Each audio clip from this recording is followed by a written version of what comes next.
I am working on a 1972 Martin D1228. I had originally planned on re-gluing the original bridge, but when it came off there was a crack in one of the wings, so I had to make a new one.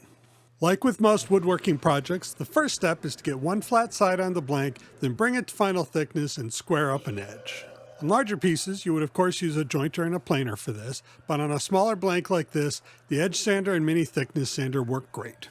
I lay out the bridge pin holes with a transfer punch and use a scalpel and chalk to mark out the outline. Pencil works okay for this, but it can be hard to see against the ebony. But the chalk will mostly stick in the score line and will create a very clean line to follow.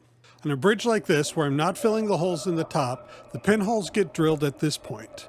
This keeps them aligned with the original holes in the top as they were transferred directly from the old bridge, which isn't really possible once the top of the bridge is shaped. When shaping the profile of the bridge, for the convex shapes I at least start by sanding them with the disc sander, which ensures a fair curve, but then the concave areas must be shaped on the spindle sander.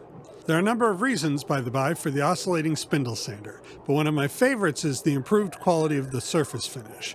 Because the oscillating spindle randomizes the scratch pattern, it looks much smoother than if the spindle were stationary. Because of this improved surface finish, I actually finished the entire back edge of the bridge using the spindle sander, including the convex areas.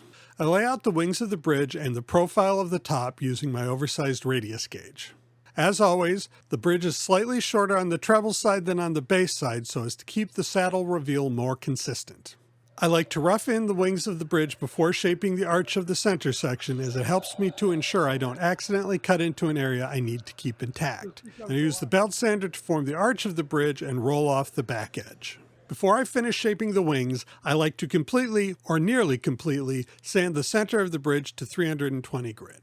By sanding this area of the bridge separately from the wings, I can keep the transitions between the areas very crisp, which is a defining feature of Martin bridges. With the wings shaped, I sand them to 320 as well, and then go over the whole bridge together with 600 grit and steel wool, which I find to give just the right amount of rounding over to the edges.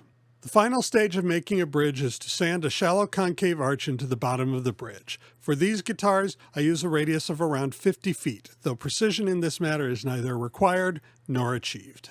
Please like, share, and subscribe, and comment with any questions about my work. We have t-shirts on our website and can do same-day setups on Saturdays. Thank you for watching, have a nice day, and enjoy your guitar.